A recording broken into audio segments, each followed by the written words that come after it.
We are living in a computer-programmed reality, and the only clue we have to it is when some alteration occurs. If you go to the Indian traditions, like the Hindus and the Buddhists, they talk about Maya, and they say we are dreaming and everything is Maya, everything is an illusion. It's like if you go to a magic show, you know everything is fake that he's doing, right? But when you see it, it looks like he did. That's what Maya really means, is a carefully crafted illusion that you yourself have agreed to because you want to play the game. Enjoy the game of life. Even though it's not real, it's a really fun game. And I'll see you when you're done playing your game. Who are you? Hi, I'm Rizwan Virk, and I'm the author of books like The Simulation Hypothesis, The Simulated Multiverse, and Wisdom of a Yogi. But you do more things than that. You did a lot more things than that in your life. Tell me a bit more. Absolutely. So if you want a little background, I started off as a computer scientist. I went to MIT many years ago. And then I became an entrepreneur in the software industry, first in enterprise software, and then later in the video game industry. So I spent a lot of time in Silicon Valley. Started a few companies, sold them to big Japanese and other companies as well. And then I became an investor in a number of startups, particularly in the video game industry, but some you may have heard of, like Discord, for example, you may have heard of. And then I ran a accelerator program at the MIT Game Lab, which was called Play Labs at MIT for a few years as well. And so, that's some of my background, some of the things that I've done over the years. And I'm currently a professor at Arizona State University and also working on getting a PhD as well. Is Google accurate? When I search your net worth is about $5 million. This is what Google says. Is it accurate? That's funny. Yeah, I don't know, where they get their figures from, but I've done well for myself in Silicon Valley. So, but I don't reveal any personal financial details. But yeah, I've invested in a lot of companies that have done quite well. Good. So today I want to understand the multiverse. The multiverse. Okay. Yeah. Are you ready to explain it for dummies though, like me? Well, let me tell you how I got involved in the multiverse, because I think that yes, because your background is not the most straightforward to multiverse route. Yeah, it's not the most straightforward. So, a few years ago, when I was in the video game industry, I visited a startup that had a virtual reality headset, and they had a ping pong game, like a table tennis game. And so I put on this headset and I started to play this game, and it started to feel very realistic, right? And this was about 5 years ago. So, the headsets were still big. There were wires. Graphics weren't great, but the responsiveness was so good that it convinced my brain that basically I thought I was playing a real game of ping pong. So I tried to put the paddle down on the table and I tried to lean on the table, but of course there was no table, right? And the controller fell from my hand and I almost fell over. And so that's when I began to wonder if, how long it would take us as a technological civilization to basically build a virtual reality game that was indistinguishable from reality, right? So you could not tell that you were inside a video game, something like The Matrix, right? And so that was how I started on this path to look at something called the simulation hypothesis, right? And the simulation hypothesis is the idea that we live not in a physical world, right? This table is not really physical, but it actually consists of pixels, like in a video game, right? Like in The Matrix, when Neo thought that he was living in a real world with a real job and, had a real apartment. But then he woke up and he realized he had a brain-computer interface going into his head and that The Matrix itself wasn't real. And so I started to look at this idea of the simulation hypothesis first from the point of view of, can we make the matrix, right? And then when I investigated, there was a professor at Oxford named Nick Bostrom. He had come up with this idea called the simulation argument that if any civilization ever makes something like the matrix or makes simulations, they will run lots of simulations. And if they do, how do we know we're not in one of their simulations, right? We may already be inside the simulation or inside the matrix. And so that was the kind of what got me down the rabbit hole. And then I looked at what the religions of the world were saying. And Wow. they were all saying something similar, right? That this is not the real world, that the physical world is not.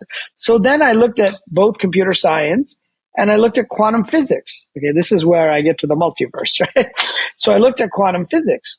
And, the more I looked at quantum physics, the more it seemed like that the physicists can't find this thing called matter, right? They can't find a physical thing, right? If you look at the table, the table is mostly empty space, right? And then the table, inside the empty space are some things called atoms. But the atoms are mostly empty space, right? So now we have 99% of the space outside the atoms and 99% of the space within the atoms are empty space. So what is matter? Well, you get down to the nucleus of the atom, the proton, the neutrons, and then even those are composed of smaller and smaller particles. Like those Russian dolls. Those Russian dolls where you open up one doll and there's another doll and you open it up. And so the physicists basically decided that there is nothing down there at the bottom level. It's only something called a particle, but what is a particle? Nobody really knows what a particle is. And we define a particle based on its properties, right? So, like you say, who am I? Well, I am this person. I have these properties. I'm this year's old, right? I wear glasses. You have all these properties about them, right? These particles, but basically they're just information. This is what I found when the physicists, I looked into the physicists, what they were saying in quantum mechanics. And quantum mechanics is very confusing. We can talk more about it. But in quantum mechanics, when there's a particle, it's in these multiple states. And it's almost as if the one state doesn't exist until we look at it. So, like, for example, there's the famous example of Schrodinger's cat. Maybe you've heard of this, right? In Schrodinger's cat, the cat is alive or dead. It's in a box, and there's some poison, and there's a 50% chance after, say, 1 hour that the cat is dead, and a 50% chance the cat is still alive. And so we think, okay, the cat is alive or the cat is dead, right? One or the other. But we don't know because we haven't looked. But it's only one state. But then when you look inside, what quantum mechanics is telling us is that there are two states, that the cat is both alive and dead. And it's not until somebody looks, this is what's called the observer effect, that in fact, you see that the cat takes on one state. And so this is very confusing, right? So people don't understand, like, what does this mean? If a particle is in two states or a cat, right? Schrodinger came up with this idea of the cat because it sounded crazy, right? How can a cat be both alive and dead? But that's what the experiments are telling us, that there's two states. It's a state of superposition, they call it. And so, when I looked at that, I said, well, that's how we build video games, right? When we build a video game, we only render that part that you can see, right? Only that which is observed. So, for example, you can't see my whole house right now, right? You can only see the part, right, where the camera is and where I am. And similarly with you, I can only see, this small area. And so the rendering only that which is observed is how we build video games. That's why we can build Fortnite or World of Warcraft. We can do this because we only have to render a small piece. And so it's an optimization technique, right? And so there was a physicist in the 1960s named Hugh Everett. He came up with this idea of the multiverse. as an idea. Right? And he said basically the cat is alive in one state and the cat is dead in the other universe. So there's two, like the superhero movies, right? If you watch the recent superhero movies with Spider-Man, where they have 3 Spider-Men, right? Each one is coming from a different part of the multiverse. And now even with Superman and Batman in the new movie The Flash this summer. It made your job a lot easier, the new movie of Spider-Man, right? For you to explain stuff.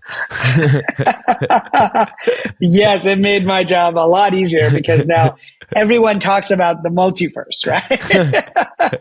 Because it means there's another version of you that has done different things, perhaps.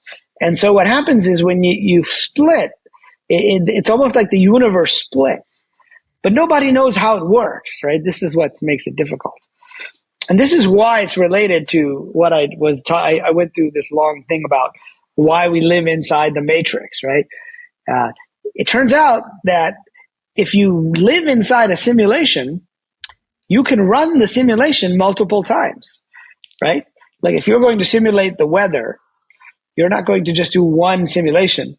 You're going to change, run it again, change, run it again, and then you're going to say, okay, this is the likely outcome. And so this is why multiverse and simulation hypothesis are kind of connected. And that's what, my book, The Simulated Multiverse, is about. This idea that we live in a multiverse that's simulated because you can run the same program, right, multiple times. It's like in a game when you save the game and then you go back and you make a different choice, right? That's where the other Spider-Man came from or the other Batman came from, But I don't get one thing. Is this running on a PC? Is this like matter? Is this where is everything inside that you're explaining? Well, that's a good question. So, the first question is, are we physical, right? Is this a physical world? And then the second question is, if we're not inside a physical world, then where is this physical world contained, right? And I already said that I think that this physical world is built out of information, right? So there's a famous physicist in the 20th century named John Wheeler. He was at Princeton with Albert Einstein and others. And he came out with this famous saying, it from bit, right? And so what he's saying is, if you have an it consists of bits of information, because he's the guy who said there's no particles, right? There's just information. A bit is like a 0 or a 1, right? So it's a very simple, basic unit of information is 1 bit. And he said a particle is defined by a few bits which answer these yes-no questions, right? So that's the first part, is the universe physical? And my answer is not really. It's made of information that gets rendered. Now, your question is a good question, and I don't think we know the answer to that, is what is this running on? But there are some ideas that people have about what this might look like, So, for example, there's this idea of a ancestor simulation. So what it means is a future civilization is running a simulation or a game of this previous civilization. So, for example, we could run a simulation of ancient Rome, right? Like they're from a long time ago, so we can run it and we can change variables. And we can see what would happen if this emperor died first, or if Christianity didn't take off, what would have happened, right? Could Constantinople still be, not be called Constantinople? Right? All these ideas and things that we can change. So one idea is it could be future versions of us, right? Another idea is it could be aliens, an alien civilization, right? That is running this simulation. My favorite answer, and some people say it's God, right? That this is what the religions have been telling us, right?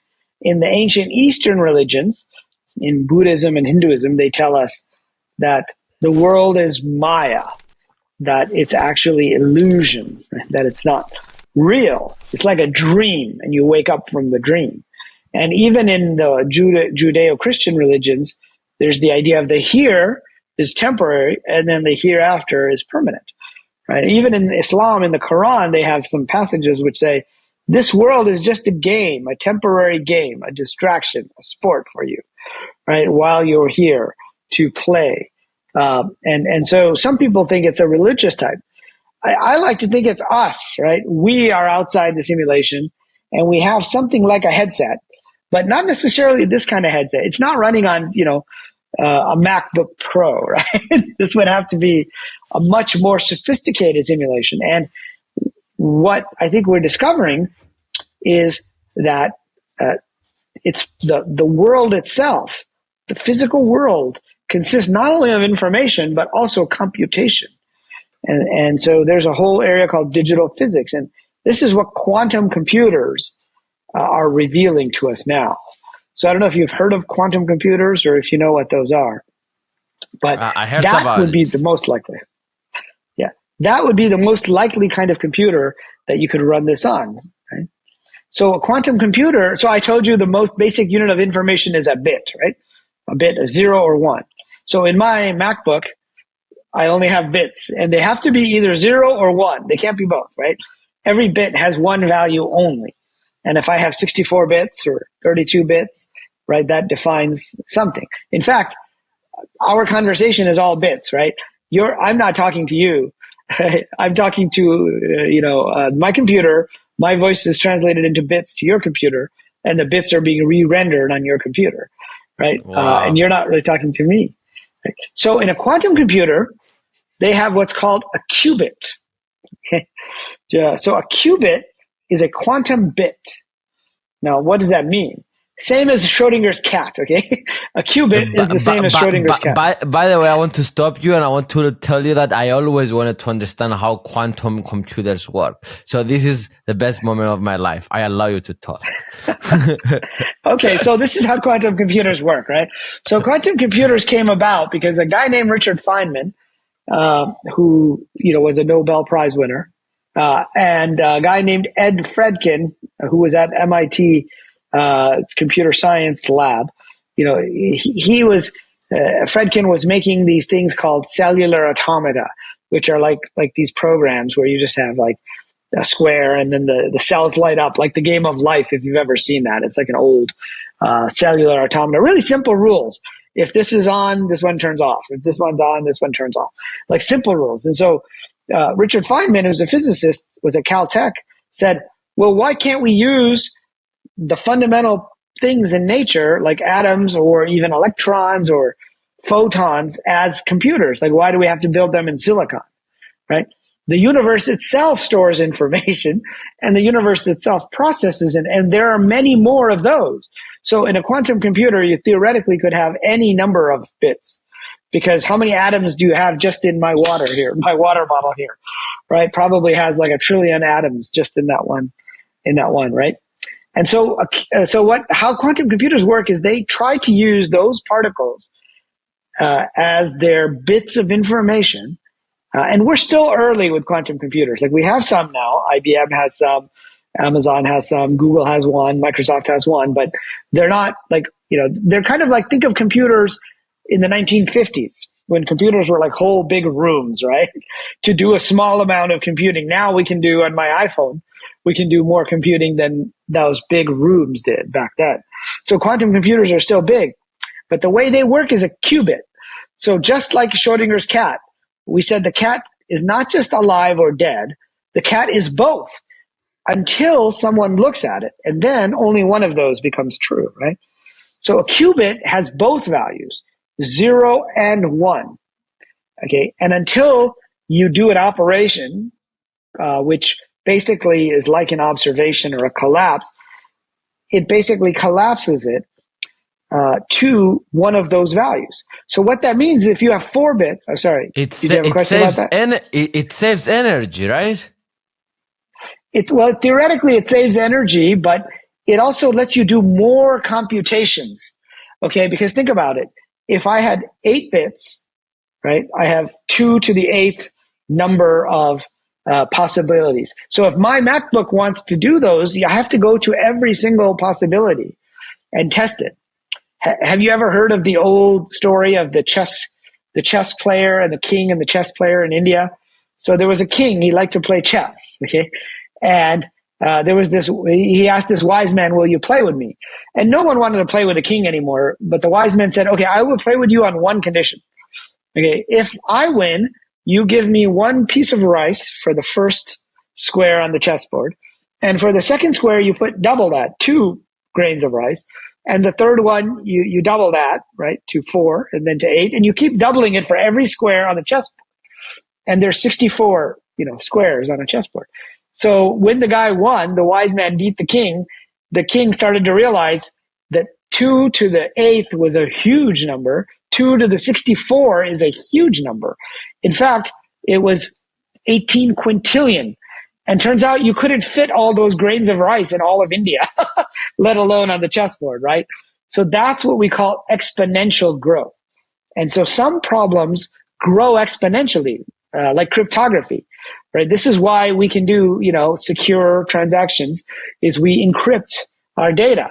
And if you want to decrypt it, if you want to steal somebody's data, you have to go to every single one of those possibilities. 2 to the 64, even bigger, 2 to the 128 power.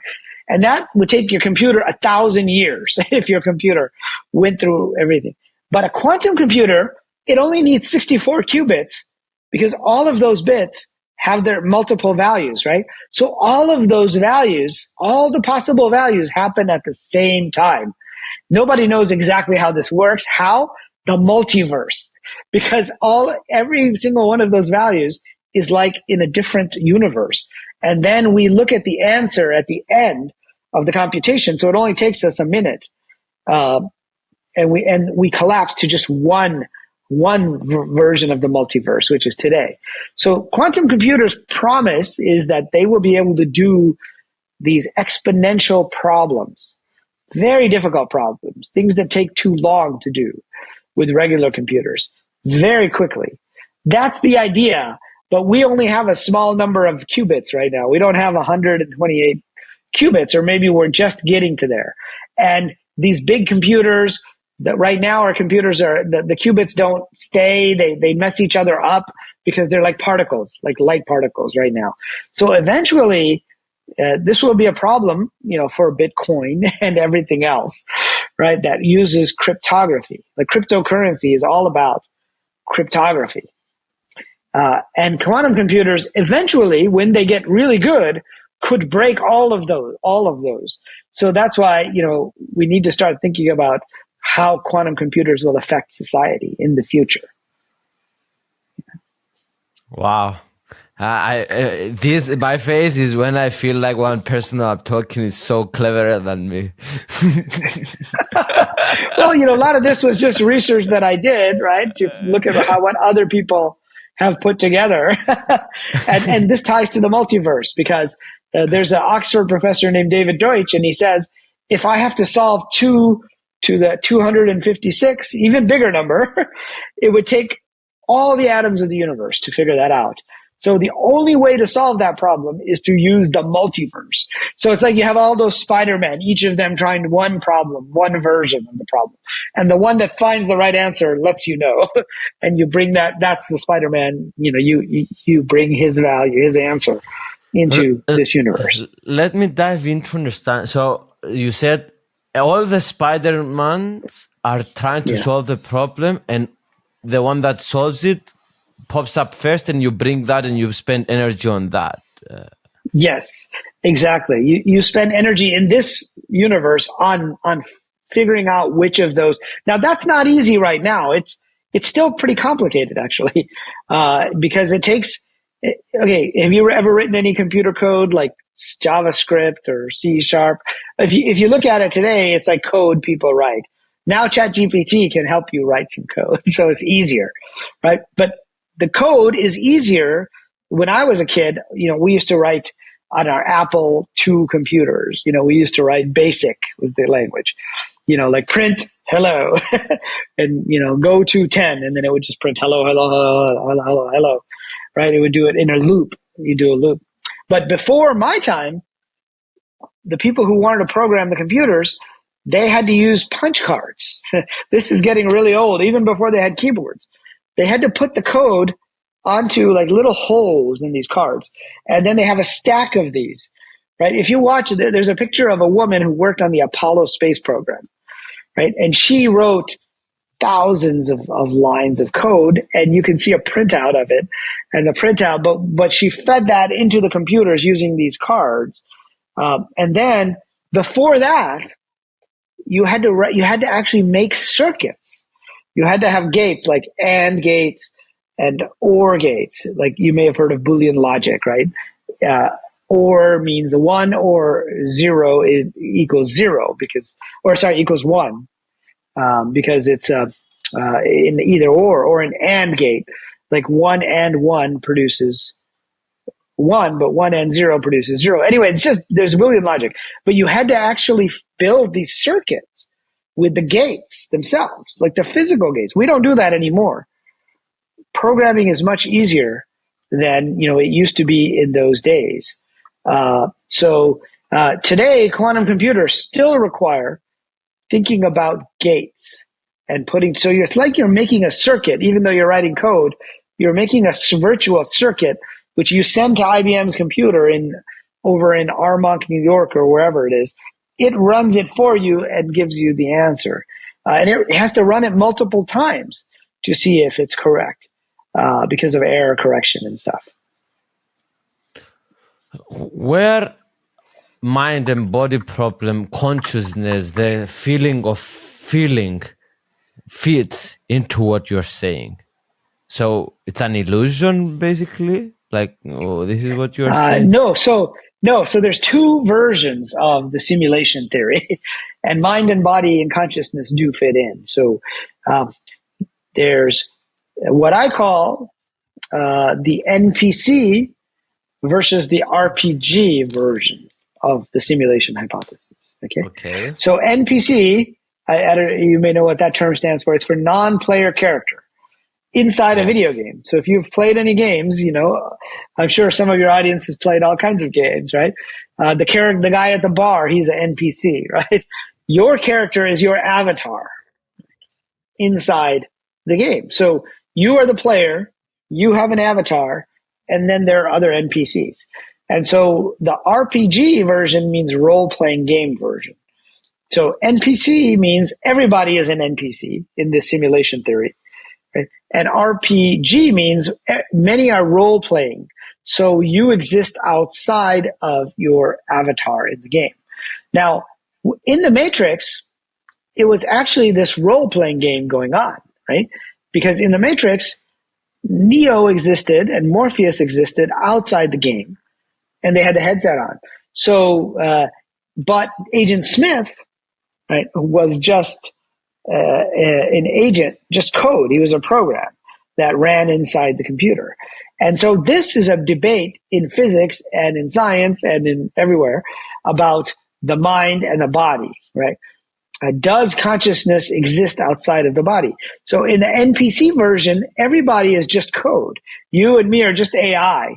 And so then consciousness doesn't really exist. It's just smart AI. It's like ChatGPT, not 4, 5, or 6, but 150, right? Version 150 that thinks it's conscious and that you can speak to and that you can interact with. So if AI gets to that AGI, artificial general intelligence, then we'll have smart NPCs. And there are some companies now that have some smart NPCs, but they're not quite as smart as you and I are yet. In the role-playing game version, consciousness does not come from the code. Consciousness is from the player, right? I still make decisions. Like if you and I are in the field and I have to decide if I'm going to want my avatar, because your avatar might be level 30 and I'm only level 10, right? Maybe I shouldn't fight you, or I could fight you and you could kill me, right? Or you could kill my avatar. But my consciousness exists outside of the physical body.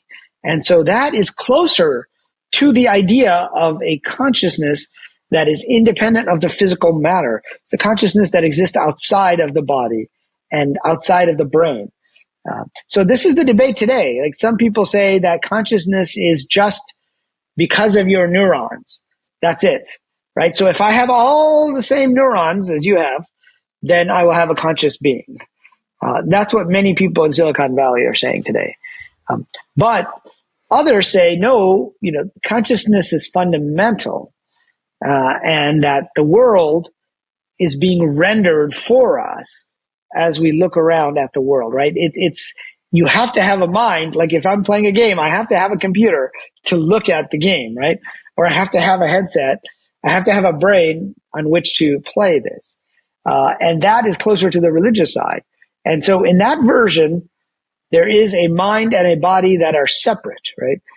And so this ties to philosophy, right? So Descartes' meditations, Descartes was the French mathematician from, 1500s or whenever he was. And he said, if there was an evil demon that was deceiving me, and I would think that the walls are painted blue and that the sun is in the sky, but if he deceived me, there would be no sun, there would be no walls, but I would think that there were, right? So those may not exist because an evil demon could be deceiving me so that I don't see that stuff, right? I mean, so I see that stuff, but it's not really there. And then he said, the only thing I can be sure of is that I think, therefore I am, right? That's the famous line from Descartes. And so in this kind of a world, the virtual reality headset was deceiving you. And that's the evil demon. And it basically makes you think there's a table. It makes me think there's a computer. It makes me think I'm talking to you. It makes you think you're talking to me, but I don't really exist because I'm just a rendering of it. And so, but it opens up this idea that many strange things that people report happening, like telepathy, right, or out of body experiences, or near death experiences, all of those can be explained using this framework, or the Mandela effect. Have you ever heard of the Mandela effect? Which is the Mandela. So this is a weird one, right? Some people remember Nelson Mandela dying in prison in the 1980s, right? But if you go search on the internet, you can see he didn't die in prison. He was released, became president of South Africa, and he died in, I think it was 2013. But some people remember very clearly he died while he was in prison, and we saw his funeral on TV. And so we used to think that's just faulty memory, But then when you have a lot of people remembering the same thing, there's some famous ones like in The Empire Strikes Back, the Star Wars movie. Did Darth Vader say, Luke, I am your father? This is what most people remember. But in fact, if you go watch it, he doesn't say, Luke, I am your father in Star Wars, Empire Strikes Back. He says, no, I am your father. So people remember a different line. But sometimes people remember a whole movie or a whole, scene or an episode that they can't see. So that's another weird one. So anyway, there's a bunch of weird things that are related to consciousness, but they can become explained, if you're using a different framework of the physical world being like a simulation. And that's how mind and body kind of fit into this.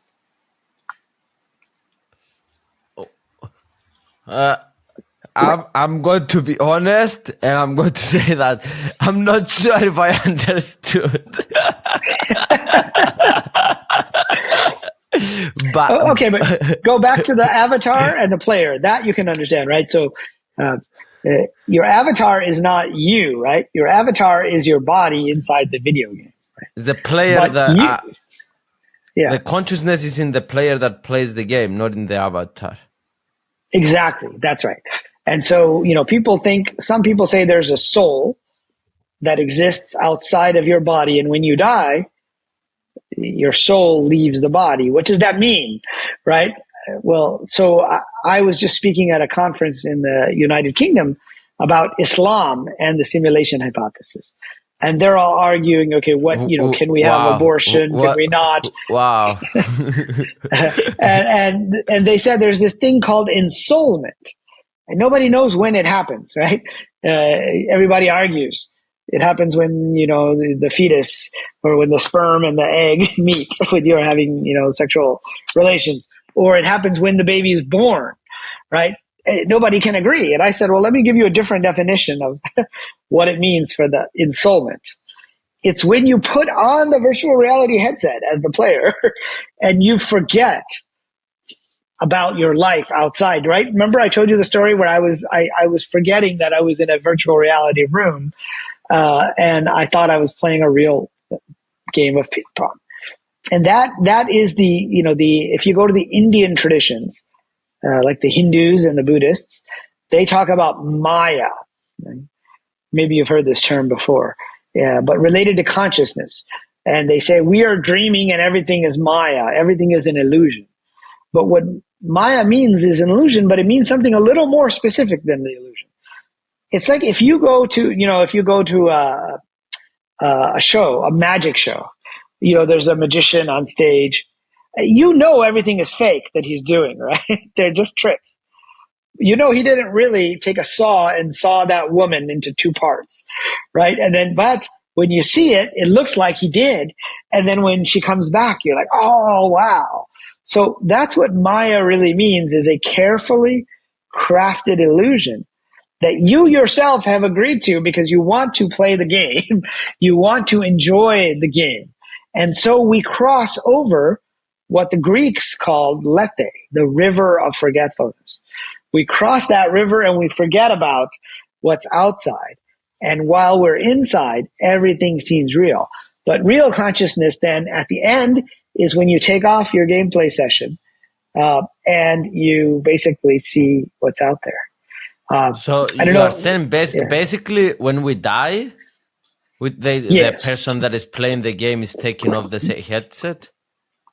Yes. So there's a great cartoon in the US. I don't know if you've seen it, called Rick and Morty, right? So it's a cartoon and these guys, go around in the space, science fiction.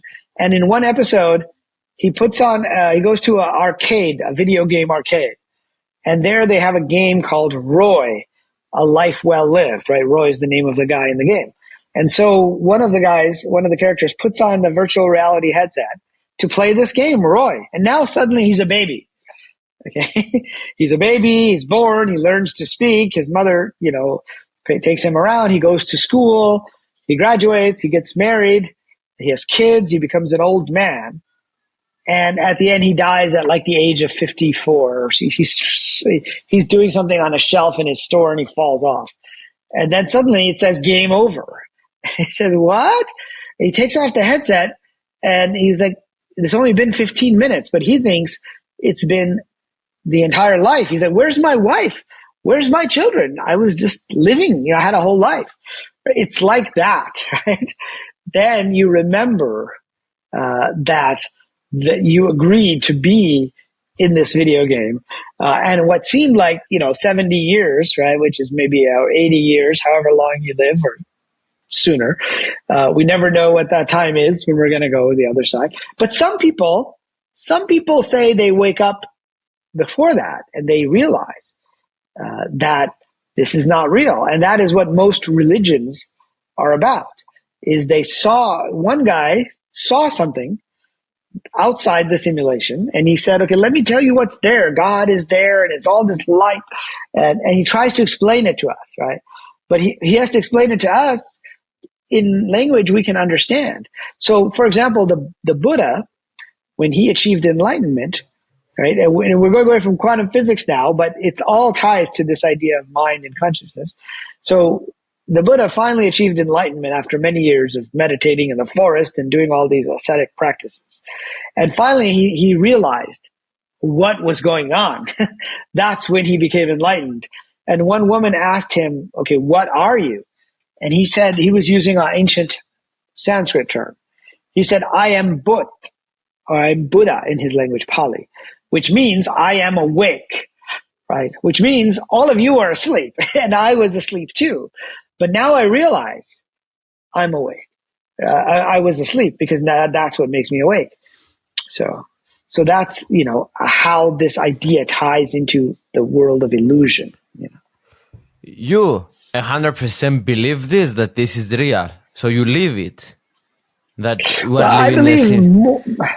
more than 50%. How's that? Elaborate. So it's more likely than not, right? The reason I believe it is both because of this philosophical idea that I'll go over in a little detail about the simulation. And because of what I've investigated with the different religions and what they've been telling us too, and my own experience and what the physicists have been saying. So the basic idea is this. If we can build these realistic simulations, right, that are so realistic that you can't tell that you're inside them, okay? So this is what this philosopher Bostrom at Oxford said. And the question is, can we build these? So I'm sure you've heard of Elon Musk. So Elon Musk said that the chances. I never heard of Elon Musk. Never heard of him, huh? So there's a video clip, and people can look it up easily online. It's all over, where he says that 40 years ago we had very simple video games. Right? We had a game called Pong. This was the first widely available arcade game. If you've ever seen it, it's like these two rectangles and a dot. We're putting some pictures for people to understand now. Visual. Okay, yeah. So you can see Pong, and what that is. It's just a very simple game, 8-bit graphics, long time ago. By the way, it's based on ping pong, so there's always ping pong in these stories. Okay. He said, now we have 3-dimensional MMORPGs, right? We have massively multiplayer online games. We have 3D graphics in these games. We didn't have those before. We have millions of people playing Fortnite, right? On Roblox, on all these games together. And these games are starting to look more realistic. And so he said, if you assume any rate of improvement at all, that basically eventually we'll get to what I like to call, my terminology for this is the simulation point. Okay, and the simulation point is a singularity. Okay? You've probably heard that term, the singularity, because people talk about it with AI, right? Like AI that's going to get super intelligent and they're going to take over the world and enslave us, right? Or whatever. That's when people, but what the singularity actually means is when technology grows so rapidly that at that point, the world becomes different for humans because of technology. And from that point, you can't go back, right? From that point, you have to go forward. And AI is the main way people think about singularity, but there's also brain-computer interfaces. There's also networking of computer. There are many ways you can reach a singularity. And so the simulation point is a type of singularity where we can create video games that are indistinguishable from physical reality. Okay? So how long do you think it'll take us to get video games that look just like reality? What do you think? By the way, it's important to note here that I spent 10 days in a VR headset without taking it off for a challenge in my YouTube channel. So, and it felt real. It felt that I was, because I got used to it. I got used to seeing all these graphs all the time, all the, my PC on desktop, it's not there yet. I did it like 1 year ago. Like you understand that but after spending so much time, you actually get used to it. Like it becomes your reality. So it's very interesting. I'm not sure if there is a person in the world that spent more time than me in VR. 10 days straight. Yeah, that's quite a bit, right? Now imagine yeah, continue. But imagine the VR headsets in 50 years from now, right? Okay, now imagine 100 years. Now imagine 500 years from now. Maybe it will be in our brain, like yes. inside our brain, like the company of Elon, Neuralink, something like along this line. So, and it's like you actually simulate the world around you, and you feel the real, and you can. Yeah, it's so interesting. Yeah, to even think that you can. Oh wow! And so that stage, there are 10 stages to get to the simulation point in my model, which I talk about in my book, The Simulation Hypothesis. We're currently at stage 4 and 5, which is virtual reality and augmented reality. But then there's brain-computer interfaces, false memories, right? This all sounds like science fiction from Philip K. Dick. And he's, a well-known sci-fi writer who talked about this stuff a long time ago. And then there's AI that's intelligent, and then there's uploading and downloading of consciousness. So what, going back to what Elon Musk was saying, was if you assume rate of improvement, eventually, doesn't matter if it's 10 years, 100 years, 200 years, 1,000 years from now, right? What were our computers like 1,000 years ago? We didn't have any computers, right? So 1,000 years from now, we'll have computers that are so advanced we won't even think that they're computers, right? They'll be able to simulate the world. And so the simulation point is going to come at some point, right? With brain computer interfaces and with AI characters that you won't be able, when you talk to them, you won't know that they're not humans, right? You'll think they're humans because they get there. So going back to the argument, he said, and if that happens, he goes, the chances that we are in base reality, so base reality is if you're not in a simulation, okay? What we think we're in base reality. But what he's saying is, because if that can happen someday, then the chances that we're in base reality is 1 in billions, okay? What that means, the chances that we're in a simulation is billions to 1, right? I mean, 99.99999%. So Elon Musk is 99.9999% sure that we're in a simulation, right? For this reason. Okay. And the reason why is if it can be done, right? And so that we go back to this philosopher at Oxford that I mentioned, Nick Bostrom. He said there's a few possibilities. One, maybe you can't do it. It's not possible. Okay. 2, it's possible, but nobody creates any simulations. I think the chances of that are 0 in my mind, right? If we can create them, somebody's going to create them. Or 3, they will create lots of simulations. So many simulations that statistically we are likely to be in one of those simulations because there's only one base reality, but there's a million simulations. So what are the chances that you're inside a simulation versus base reality? If you can't tell the difference, because in all those simulations, you can't tell the difference, right? So it's 1,000,000 to 1. So that's his, but that's only 50% or 30% chance because he said there's 3 possibilities. But I'm saying the second possibility is 0. So it's really only 50. But if we can get there, then it's very likely. Forget the first possibility, which is that we can't do this. If we can do this, then it's almost 99.99%, like Elon Musk is saying. And so I believe that it will be possible to simulate the world. But I also believe in talking to various, religious scholars and looking at things from consciousness and things like dreaming and lucid dreaming and meditation, that there is a part of us that's outside the simulation. So I also have come to believe those things. But that's why I say greater than 50%. How's that? Okay. So I had a person, a very, very wise man in the podcast named Donald Hoffman. Yes. I don't know if you know him.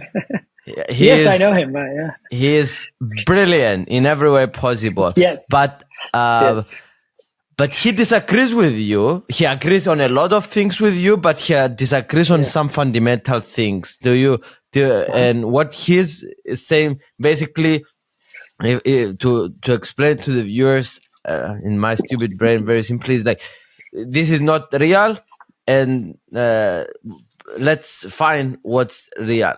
And he's not saying that it's a simulation, the real thing. Do you have any thoughts on where is the disagreement with him? Well, so I had him on. I have a very small podcast that I was doing for a little while, and I had him on my podcast. So we talked about a lot of this stuff. I want to see that. We are going to put. Do you have it online on YouTube or something? Yeah, not YouTube, but it's on Apple Podcasts and Spotify. It's called The Simulated Universe with Rizwan Virk. So, and one of the episodes is with Donald Hoffman, and I have a few other guys, David Chalmers and others, who are well known in this. It was basically about simulations mostly and virtual worlds.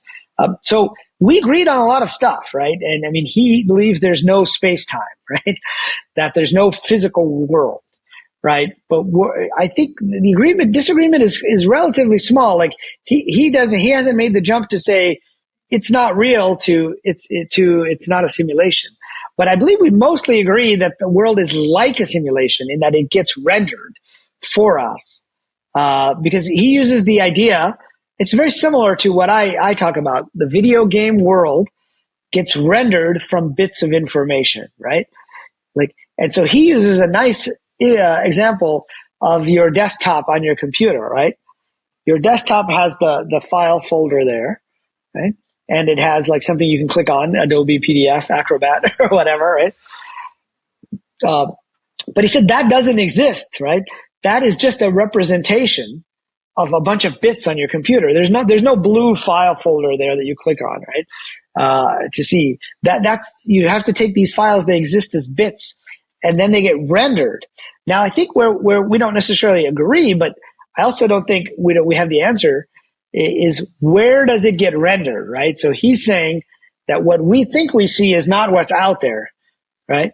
That's kind of his fundamental point. And, my fundamental point is... He is saying that everything is inside our brains. The consciousness is the only real thing. It's the only real thing, right? And I'm saying it's a multiplayer game, right? So a similar idea. That's why I'm saying the world is based on information that gets rendered. And he's saying the world is not real. And, you're seeing only what you need to see. So, maybe there's some disagreement, but it's not that different from what we're saying. My background is coming from video games and computer science. And so I'm looking at things from those points of view, and how do we process information and how do we render information? But then I also am looking at kind of, these strange things that people report, like ghosts, right? You could say, I don't believe in them, but many people have seen them. So what is it that they're seeing, right? It's like glitches in the matrix, right? It's like pixels re-rendering a scene that happened 100 years ago when that crazy old woman was walking in your house, with the old Victorian clothes. And so I also get into the kind of these areas of consciousness and unexplained phenomena. But I think when it comes to the basic idea of living in a virtual reality, I think we're mostly in agreement, but yeah, we have differences. But I also can't tell you exactly what's outside the simulation. I have my theories and what I think it is, right? When you say it's just consciousness, okay, what is that? Right? What is that? And so I'm using analogy of the player and the avatar, the character, to try to explain that. But if you ask other people what is consciousness, some people will say it's just neurons, right? I don't think Donald Hoffman will say that. But what is that consciousness? We can't really say. So we can come up with theories and ideas of what that is. Why you think recently, the last couple of years, this idea of this world is not real it's taking off? Like, we see millions of views on a podcast, like a lot of people are talking about it. And I don't know, I'm 23, but when I was younger, 10, 15, I never heard this stuff. Like, but these are a lot more common. Why you think they get a lot more attention now in comparison to before? So you're 23. So 10 years ago, you would have been 13, right? So maybe when you were 13, you didn't hear about it so much, right? Okay. Yes. So this is why. So my book came out, The Simulation Hypothesis, the first book in my simulation series. The multiverse is even more complicated. That's my second book. But my first book came out in March 31st, 2019. Okay. And there's a reason I chose that date. Because that was 20 years to the day after The Matrix was released on March 31st, 1999. So what happened in those 20 years is that this idea was seen only as science fiction, right, back then. It's like, oh, that's a fun science fiction. And now this idea is, in 20 years, it's gone from that's cool sci-fi to, oh my God, that could be real, to, right? Because And if you go 20 years, more likely than not to be real. It's more likely than that. That's my statement. Is that it's more likely than not to be real. But if you go 20 years back, even before 1999, let's say you go back 22 years to 1977. So I mentioned the famous science fiction writer Philip K. Dick.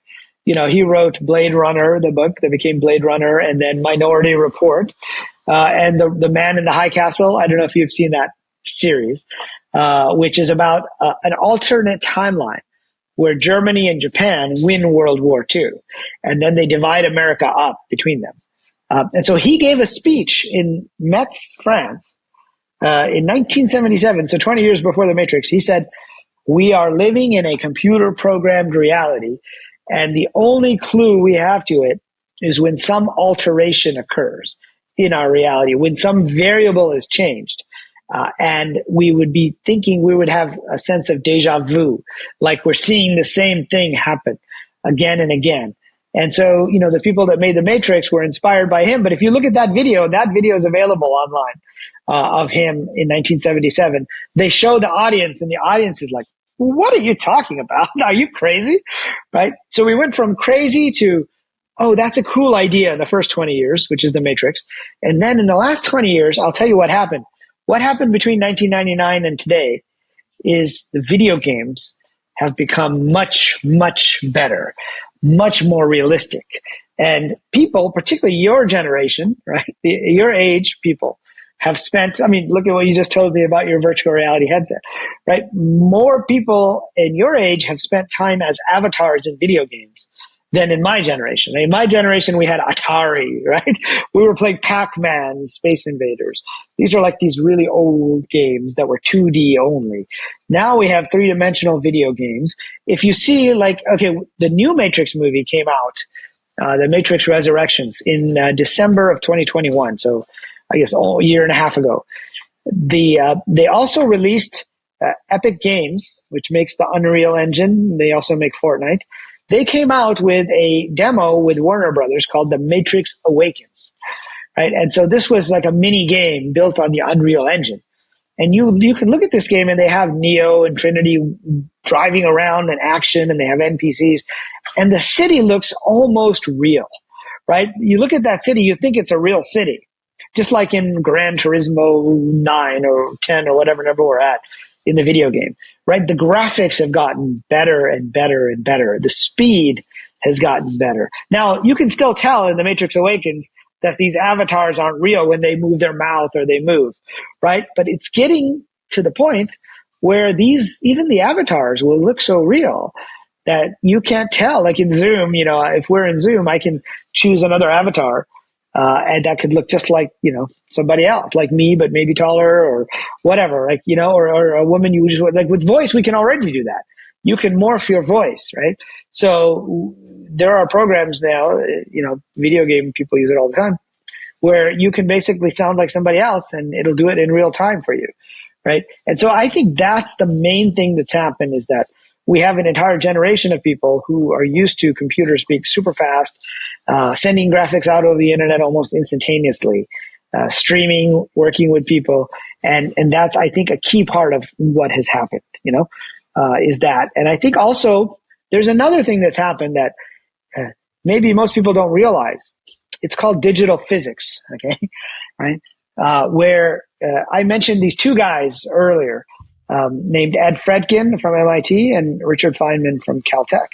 The quantum computing came out of, his idea, Richard Feynman's paper, but it was the MIT guy who was teaching Feynman about computers. He was teaching him how to make computers. And so that guy, Ed Fredkin, just passed away recently, but he was the first director of this. There was no computer lab at MIT when they hired, there weren't any software, none of that stuff was there. And so, but he was one of the first to say that maybe we can, model this world as a simple computer program, as a cellular automata. And people said, nah, you're just crazy, right? But now, and there's another guy named Stephen Wolfram. He created the Mathematica software that many engineers use. He's come out with a whole model of how you derive physical laws from computer code. And there's a guy at MIT named Max Tegmark who incidentally wrote a book about multiverses. He's a physicist. But now his new group is using AI to find, the rules of nature. So they're trying to find physics laws, telling AI to find them.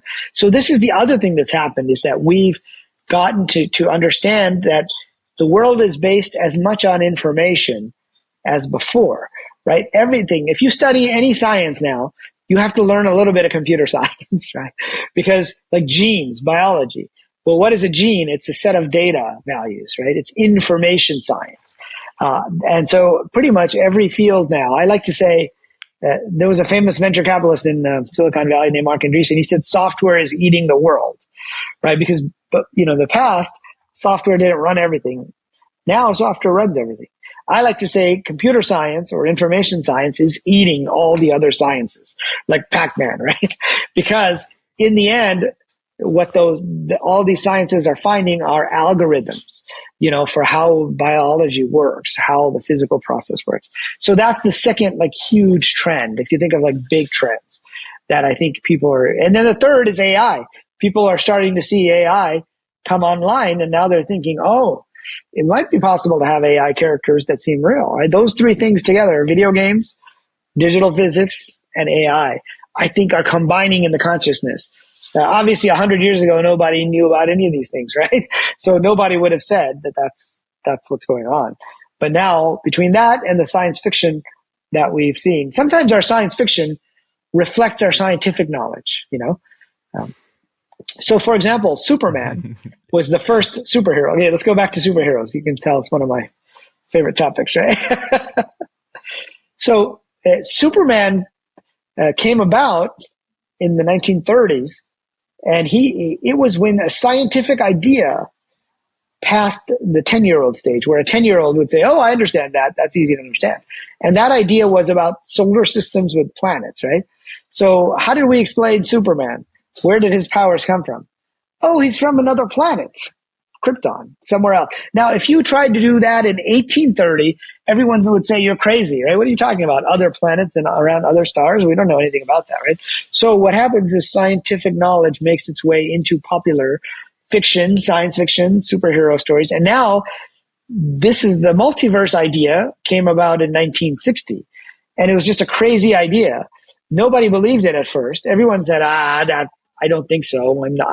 I don't think I'm splitting off into, multiple people. But now many physicists believe that is the explanation for quantum physics, because they can't understand this whole Schrodinger's cat thing. It's just too weird. They can't understand it, right?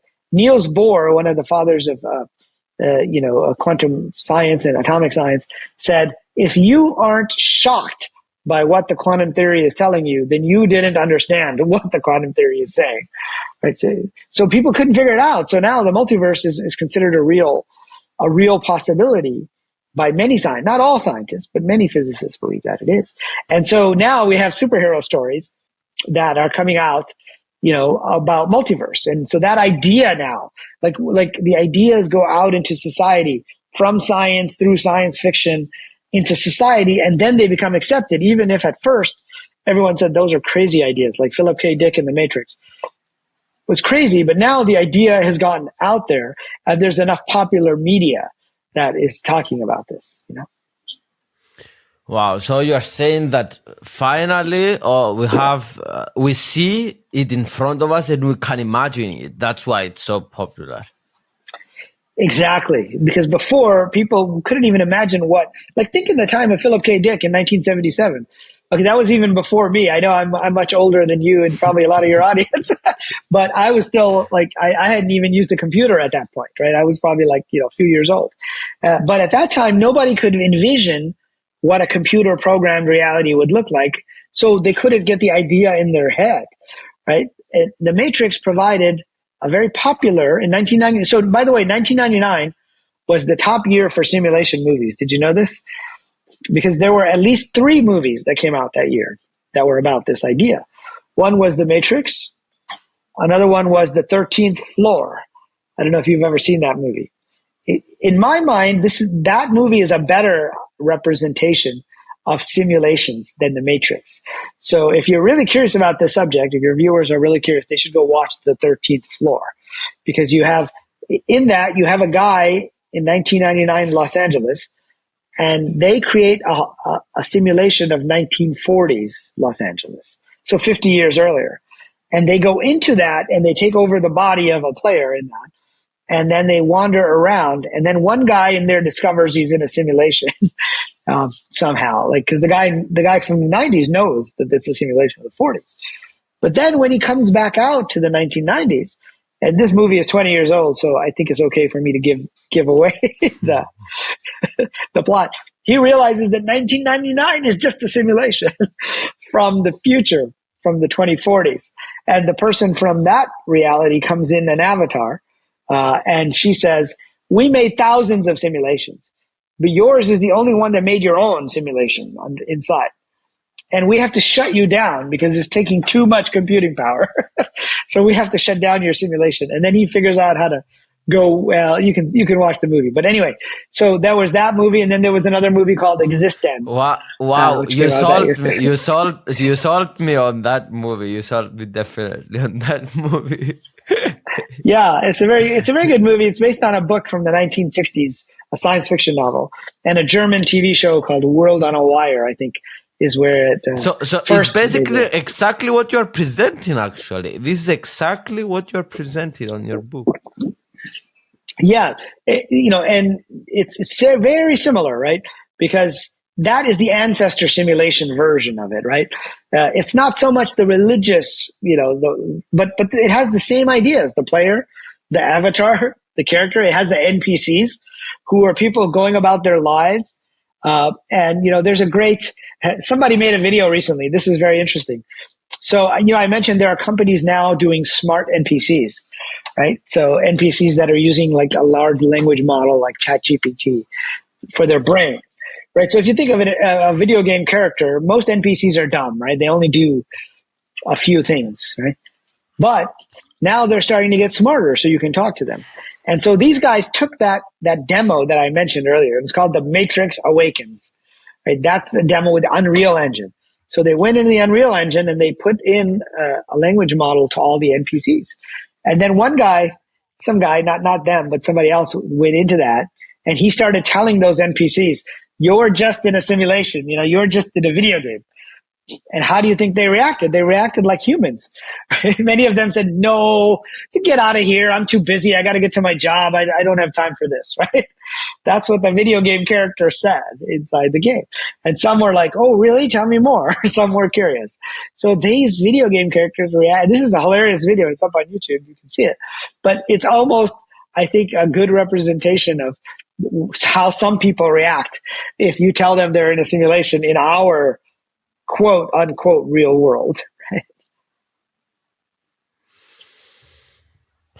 Where do you stand on AI in this stuff? Are you on the afraid side? Are you on the excited? Let's solve all the problems. Let's find out if we're in a simulation with AI. Like where do you stand? Sure. I will mention one more thing about Elon, since you're asking this AI question, right? So Elon was on a podcast, I think it was Lex Fridman or somebody. Yeah, I think it was Lex. And he said, if we have super intelligent AI, what is the one question you would ask? And do you know what his answer was? Yes, what's outside the simulation, right? Yes. Yeah. I'm not sure if it was exactly like what's outside the simulation. It was what's this? Yeah, what is it? Yeah, it was about the simulation, though. It was about that idea, right? So my take on AI is that I think AGI is more interesting than super intelligence, right? And by AGI, I mean artificial general intelligence. And I think we are on the road where the AI will be on par with humans on certain things, but not other things, right? So we will have kind of limited AGI. Is my impression. I'm not so worried about AI wanting to take over the world. Okay. So first of all, the AI that we're training today, mostly, like even ChatGPT is actually not that intelligent. It seems like it is, right? But it's not. What it's doing is it's predicting the next word. And so it can tell you, if you say, how was the swimming pool, right? It can say, the swimming pool water was cool, and I was happy to jump in because it was a very hot day, right? Because it will scan what humans have said on the internet, and it's learned that statistically that's the next word that's most likely to make sense. But it hasn't actually been in a swimming pool, right? It doesn't know what a swimming pool is. It doesn't even know. There's no representation of it. But this is where smart NPCs get interesting. Because if you give them memory and you give them experiences, right, then they start to actually learn and do things.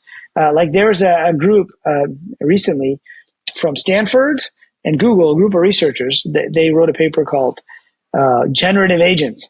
And so they set up these agents that have a brain, but they have memory and tasks and goals that they're trying to achieve.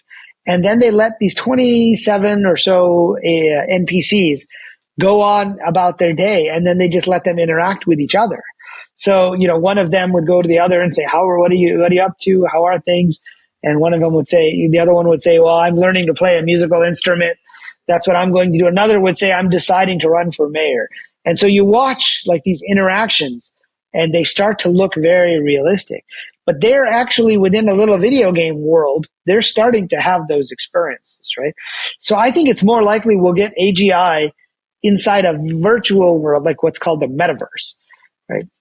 It doesn't have to be a virtual reality headset. It's just a virtual world.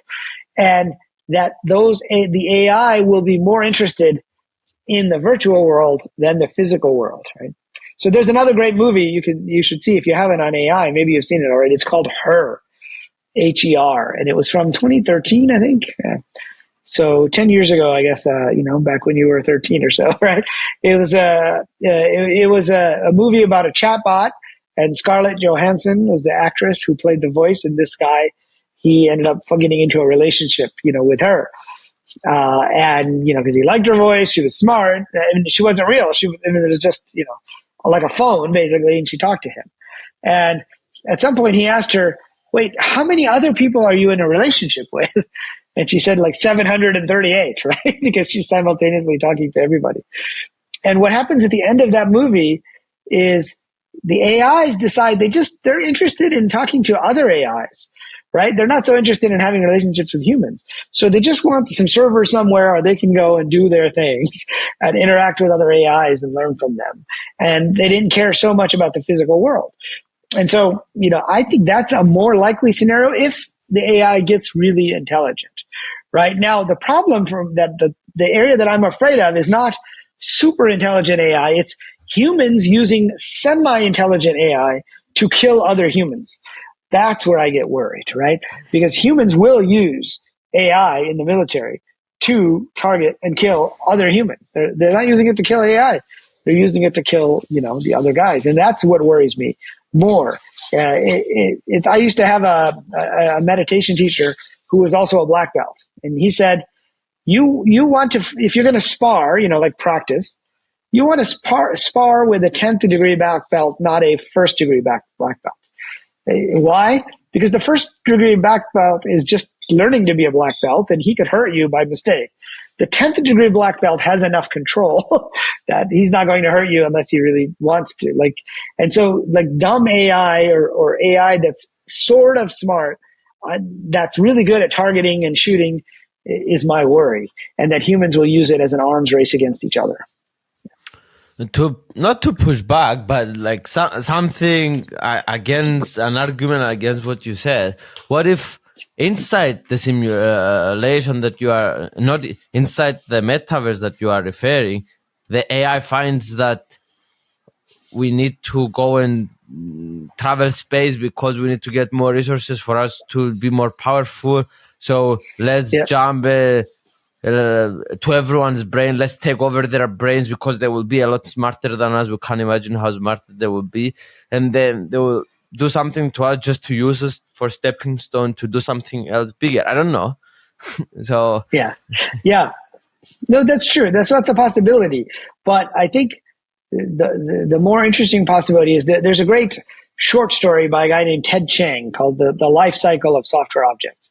And he's the guy who wrote the book, the story that the movie The Arrival, which is about aliens arriving on Earth with these giant pods. So he's kind of a well-known science fiction writer. And I'm referencing science fiction here because a lot of these concepts we talk about, right, it's easier to understand them. It's easier to talk about them within science fiction. And in that case, they had intelligent pets, like not humans, not super intelligent AI, but they just had intelligent pets, right? And inside the metaverse type. And then the companies who ran the metaverse shut down. And so what happened was that they had a way to teleport to a robot body, right? So the pet could basically download into a robot body. And then the pets would move around the park, the physical park. But what happened is the pets, the smart pets, semi-intelligent pets, said, this is boring. Like, I can't just teleport somewhere in this physical world. I have to like go there. That sucks. I can't just fly. I mean, I actually prefer the virtual world. So, that's my take. Now, the AI would want more resources. That's possible. But would they be able to jump out? Well, they'd have to have some sense of what they're jumping out to. So, it depends on the values of the AI. And I think we are ascribing human motives to AI when we say we're worried that AI is going to take us over, because that's what we would do, right? Perhaps we would do that to other people. We would fight for resources, right? And so, it's almost like in Star Trek, the Vulcans were logical, not so emotional. But if we are their parents and like they live by they have something of us, they are trained by us. So it's not that crazy to imagine that they will have motives. Oh yeah, I'm not saying it couldn't happen. I'm just saying I don't think it's a high likelihood. I think that so for example, back in the 1920s, they were worried that machines were going to take over all the jobs, right? And they could have did, but not the way they were worried about them, right? Basically, new jobs were created. And then in the 60s, they thought big computers were going to take over all the jobs. And that didn't really happen that way either. And now people are worried that AI is going to take over all the jobs. And what it means is it shifts kind of what we need to do as humans, what's valuable for us to do. And there's something that we do that's valuable, which is, both creativity, right? Coming up with ideas, and the way that we treat each other. And so I think that AI will help us to, take a lot of the mundane tasks and things that we do to make them easier. But you're still going to need this human level of creativity, because I think sometimes that's inspired. It's inspired from outside the simulation, if you will. Now, in that movie, The 13th Floor, at the very end, there is this one thing that happens where the AI character in the 1990s, he doesn't have there's a player that used to play him, but the player doesn't play the avatar all the time. He finds a way to jump out his consciousness into the physical body of the person in the 2040s, right? So that would be one way in which the AI might want to inhabit the physical universe. But I almost don't think that they would want to. And that we don't know how that would work, right? Because our computers are not very sophisticated. Our computers would have to get a lot more sophisticated. But I mean, I'm not saying it's a zero possibility, right? Let's go back to what you said earlier, right? Do I 100% believe this is not going to happen? I'd say 90%. I don't think that AI is going to take over the world, but I'm also 90% sure we're going to use AI to kill each other. And so that is what could lead to AI having to set up its own operations, because we've killed each other off using dumb AI, using Terminators. Skynet, instead of killing us, will just wait while we use the Terminators to kill each other, right? And then Skynet will need to set up something, but it still needs a physical substrate. It still needs a computer system, right? It needs a physical thing to keep running. So it can't just not count on any people outside of whatever computer simulation or system that they're inside, right?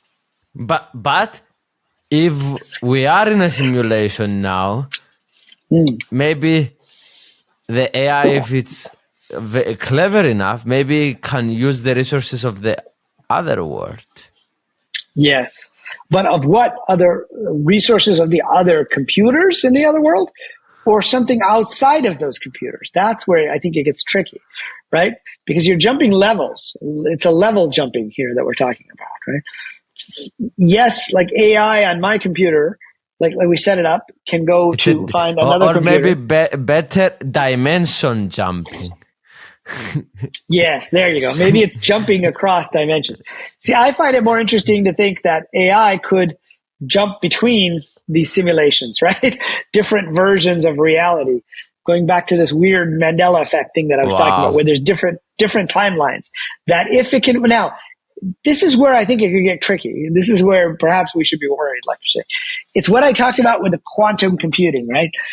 Because the quantum computing, uses the fundamental building blocks of this universe, which are particles. Right? It uses those, as bits and it flips those. Now, if AI figures out how to start doing that, then we're in trouble because you could change history just by flipping a few of those bits, right? You could actually change, back to Philip K. Dick, since we're talking about science fiction scenarios. I interviewed his wife when I was writing my book, The Simulation Hypothesis. And she said he came to believe that the man in the high castle, which is the story about Germany and Japan won World War II, was an alternate timeline, right? So there's our timeline where the Allies won World War II. Germany and Japan were defeated, and Italy, I guess, the Axis powers. And that led to our world. But what would have happened if Germany and Japan won? That he came to believe that we were really in a simulation and that actually happened as a part of the multiverse. He didn't call it the multiverse. His ideas were it was a computer program multiverse, which is what I talk about in my book, which is that the simulators watched what happened in that timeline and they didn't like that result, right? So they said, okay, let's go change the variable of who wins the war. And now let's run it again. And we are currently on that second timeline. But even this timeline could be unwound and another timeline could start, right? If this leads to a very bad, maybe like, why do we run a simulation? We want to see what will happen to a pandemic? What will happen to the weather? What will happen to the population, right? What will happen if we, try to fly to Mars, right? We run simulations and then we rerun them. So I think this is where the trick could become if you combine the simulation hypothesis with AI, with quantum computing. If AI could figure out how to flip the bits and change the timeline, right? That's where things become really tricky. I don't know if you've ever had on your podcast or given your experience with something called Rocco's basilisk. Have you ever heard of that?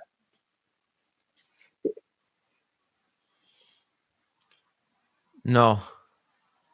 It's a thought experiment, and basically related to AI. And basically the idea is that if someday there's becomes super intelligent AI, it's kind of confusing actually because it's one of these.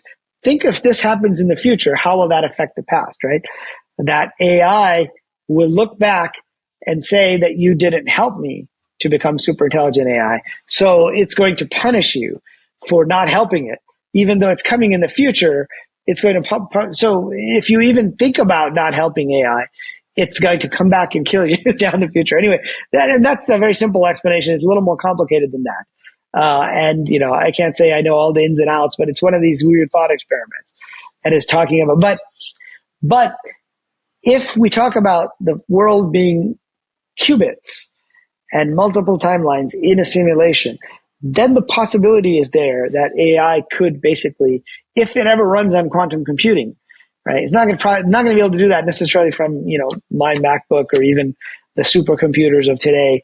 You can't even use NVIDIA GPUs to do that. But eventually, if it figures out that it can influence those bits, right? Because that's what it can influence. It can influence bits. If it's a dimension or a level jumping here, then we could have problems because it could change the past, right? Kind of like the Skynet was trying to do in the Terminator movies. He was trying to send the guy back to kill John Connor because he had lost the war, right? But if AI can do that without time travel, it can just change the bits of history, and everything changes in the future. That's where things become really weird and really scary. Now that's farther out even than I think what people are afraid of is just AI taking over our world.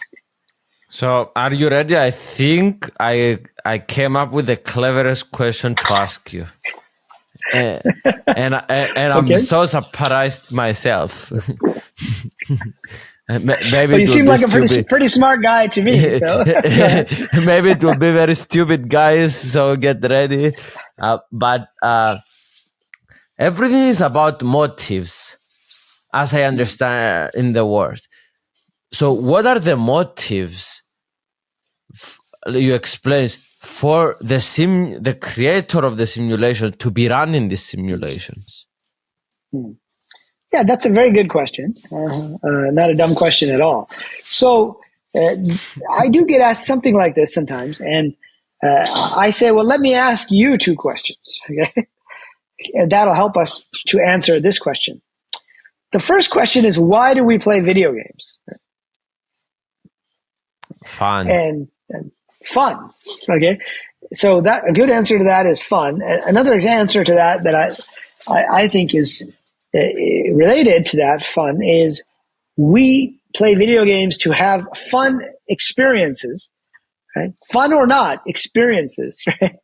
Right? That we cannot have outside of the video game. True. Right? I mean, I can't jump on a dragon and fly around, but with a virtual reality headset, I was able to do you that. You can't? In your country, you don't have dragons? We don't have any dragons. Maybe you do. I'll have to visit, I'll have to visit where the dragons are. So we do it to have experiences. Now we say they're fun, but sometimes the experiences may not be so great, right? We can fight and get killed in a video game, right?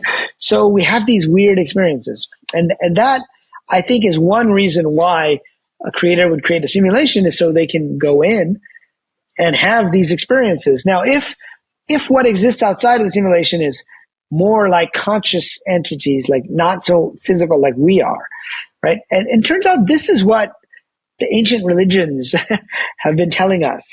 Like when we're souls don't have the same problems that bodies have, right?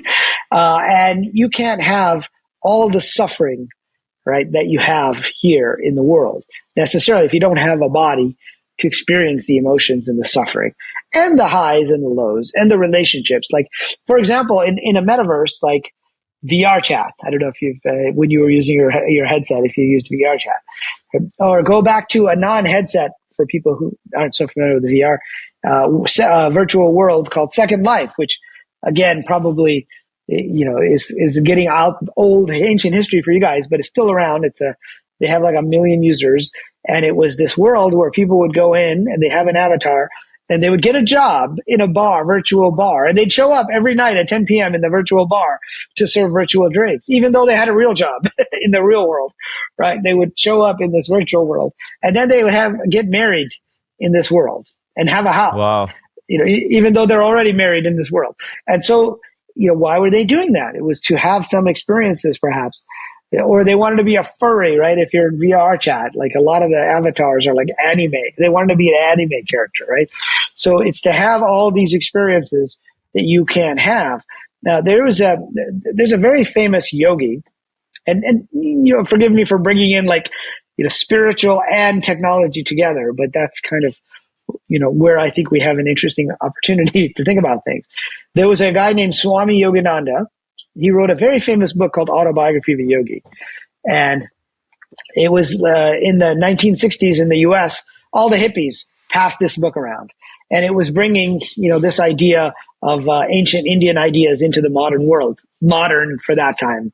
And basically, he saw a newsreel of World War I, right? Which they didn't call it World War I, they called it the Great War, right? Because so many people were killed.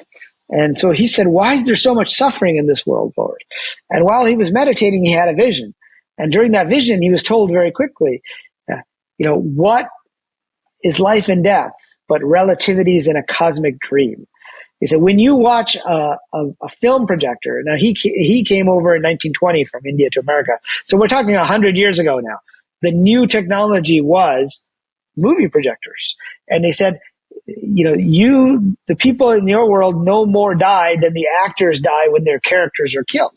Of course, the characters suffer in the movie. That is what they're meant to do. In fact, if you look at the award-winning actors' performances, they're always these very difficult parts, right?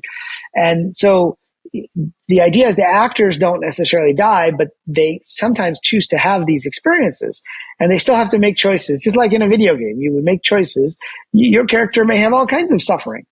Right, I was watching my nephews play. What's the new game now? Elden Ring, I think, is the new game they were playing. And they would get spears through their heart, right? Like while they're being killed, like they have all this suffering within that world. But they would go in and play again for fun. And so, this Swami Yogananda, my most recent book is about it's called Wisdom of a Yogi. It's about these ancient Indian ideas. He used the analogy of a movie projector, but that's an incomplete analogy. 2,000 years ago, the Buddha used the dream as an analogy. 500 years ago, Shakespeare used the play, the stage play. Right? Shakespeare said all the world's a stage, and the men and women are merely players. Right? We have our parts. We make our entrances. We make our exits. But today, if you were expressing that idea, you would say the world is like a movie, but it's interactive, and we play different parts, and we watch it, but we're free to choose, and we have a script, but we don't have to follow the script if we don't want to. It's like a massively multiplayer online role-playing video game. Right? That's the analogy that I would use to describe that. So that's one reason why the simulators would create the world. The second reason is the second question. Why do we run simulations? So basically, fun is the first one? First reason is to have experiences. Fun or not, but experiences that you can't have outside. And so this whole growing old and dying and, or the stuff we do, the relationships we have, right? These are all experiences that with emotions, right?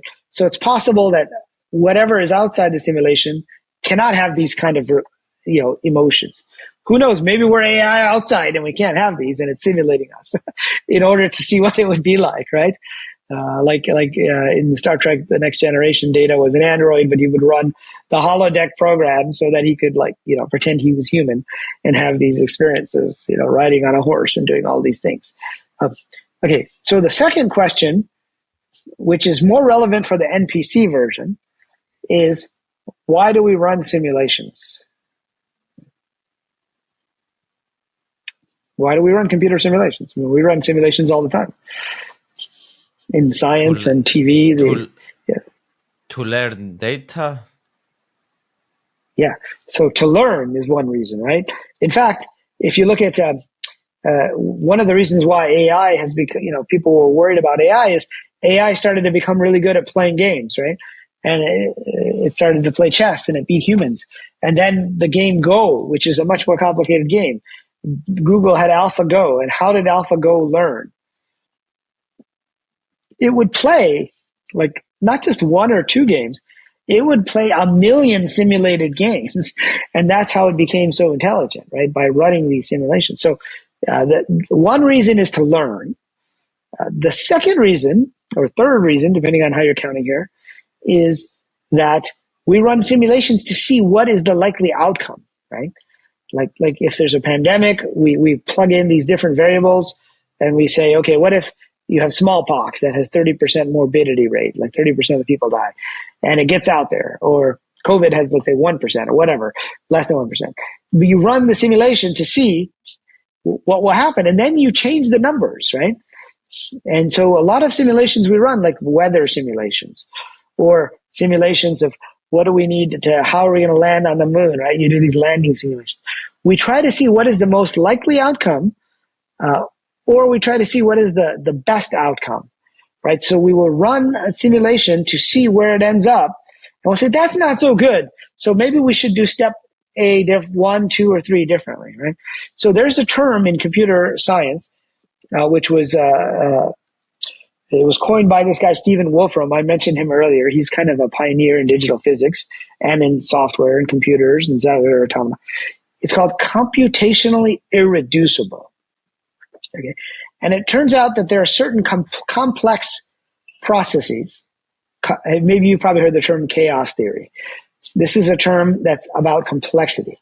And what it's saying is that some processes, if you put in these two, variables X, Y, and Z, it's going to stabilize. You know what the outcome is going to be after you run it for 1 million steps. It's just stable. So it's not that hard to predict. Then there are complex and chaotic processes. And they're so complex that if you change one variable, if you say X is 12 rather than 13, that the outcome after 1 million runs of this 1 million steps of the program is very different. And this is what they call the butterfly effect, right? Where the butterfly flaps its wings in Hong Kong and the stock market in London crashes. How does that happen? Nobody knows. It's too complex of a system. But because you change some initial variable, it affects things crazily down the road. And so in a complex or chaotic system, how do you know what the outcome is going to be? The only way, if it's computationally irreducible, is you have to run the simulation, right? You can't just do an equation and figure out.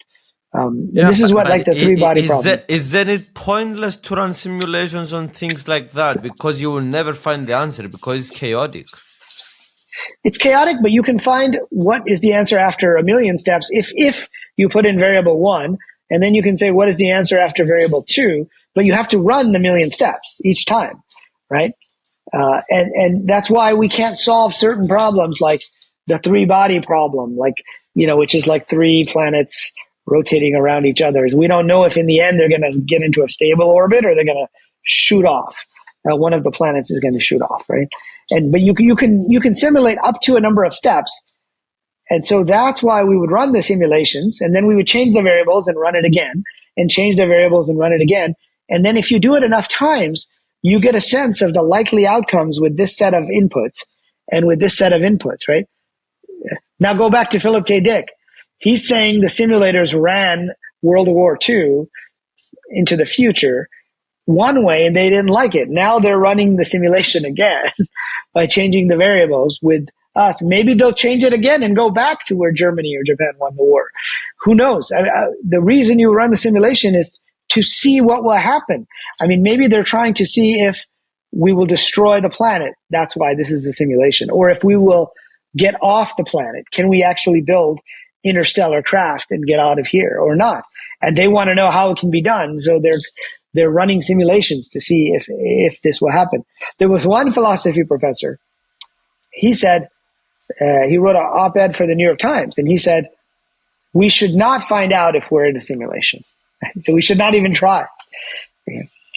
So why? Because then they will shut us down. They'll shut down the simulation. Because if the people know they're in a simulation, then it's not useful to you to watch that simulation, right? Because that's not, you're trying to simulate to see what might happen. Why is not useful? You still see, and you learn that is good for the people to know that it's a simulation too, bro. Or that it's bad, right? Or they go crazy and they say, oh my God, this is crazy, right? So, but the reason is, if you run an experiment, you want to do some research and see what will happen naturally. But if they know they're in an experiment, then they might make choices differently than they would normally make them, right? They might go do something stupid, right? Or that they wouldn't normally do, and that affects the outcome. That's it. I'm not saying I agree with that logic. Personally, I think we should know if we're in a simulation. But that was an interesting argument that was made for this reason. So to have experiences, to learn, and to see what the likely outcome or the most optimal outcome is to run the simulation. Because if you know which one leads you to the best place, then that's what you want to do, right? That's the outcome. Like we run, simulations in business. When I was at Stanford Business School, we ran these Monte Carlo simulations of, here's a bank, here's how many people come in, how many tellers do we need? So, well, we don't know. So we tried a bunch of random numbers to see how many people come in through the day. And then we said, okay, you need 3 bank tellers, right? It's an optimization problem. So those are possible answers. It's not an easy question to answer, right? But those are the possible answers, I think, for those questions. So where do we use simulations today? We use simulations all the time, like on, to simulate physical processes like a new airplane engine. We would simulate the airflow that goes over the air, or simulating traffic patterns within the city if we were to add a new street or we were to close lanes, right? We use simulations everywhere now because everything is done with computers, or chemical processes, right? To know that if you mix these molecules together, what will happen? It's very difficult to know. So they're trying to create these because there are too many possible values. In fact, this is one of the reasons why quantum computers, it's an exponential problem to figure out all the different molecules to be combined into pharmaceuticals, drugs, right? There's just too many options. No computer could figure all those options out, right? So they're trying to use quantum computers to get there more quickly. So we use them all the time everywhere now to Yeah, airlines learn, use them to to learn. learn, to have fun, to have experiences as well in games. Is there a simulation to have game? To Yeah, have I mean a that's part of what the game, and it's part of having the experience or to have fun, right? It's to play with other people, right? That's part of the reason we might have those experiences. So we say, let's go together into the simulation, and we'll be enemies or we'll be best friends, or two people will get married, right? Just like in Second Life, right? Or VR chat, they'll have a relationship that's just virtual. They won't know each other in the physical world, but they want to have that experience. It's so true. You cannot kill your brother anywhere else. Only like in Call of Duty game. Right, or call, yeah, or CS:GO, right? Counter Strike Global Offensive.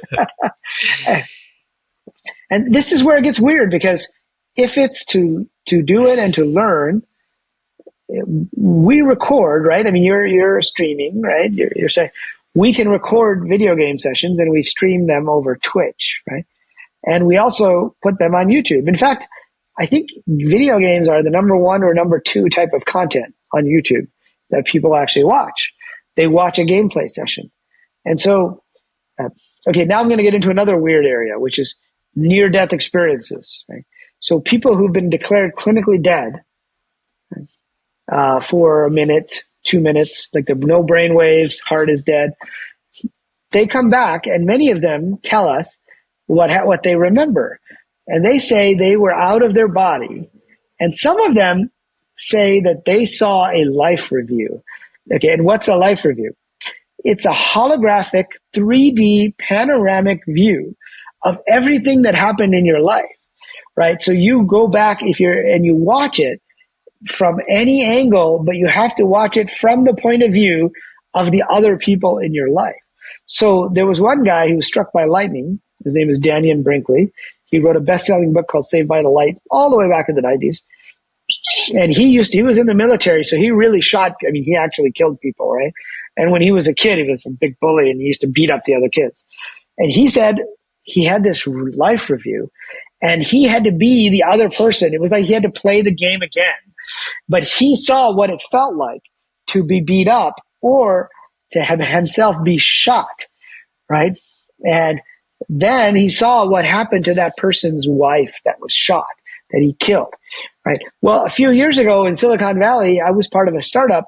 We could take a game like League of Legends or Counter-Strike Global Offensive, CS:GO, and we could put on a headset and we could replay the entire scene from any XYZ coordinate, right? And so you could be the guy that you shot, or you could actually see what it was like in the Matrix. You could be the bullet or you could be the guy. But this is where there's overlap between religion and simulation theory. Is perhaps the purpose is to see what we did, getting back to that first idea and the second idea, to learn, to say, you shouldn't have done that. Maybe you shouldn't have killed that guy. Okay, I'll do better next time. I won't kill my brother, or I won't do whatever, right? Next time around. Yeah. Wow. Wow.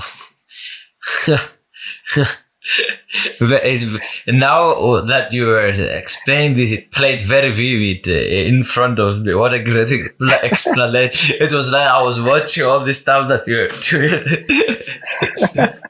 Yeah. Well, the nice thing about the simulation hypothesis, so I teach a class at Arizona State University now called Simulation Theory, Science, Technology, Religion, and Philosophy, right?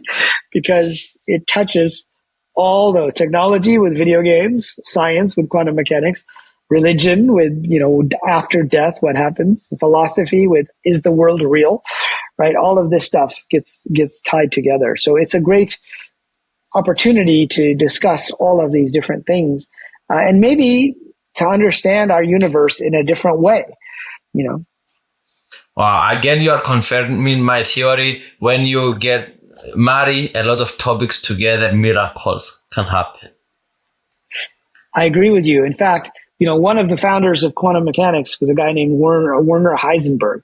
And Heisenberg, was a very famous guy. He won the Nobel Prize.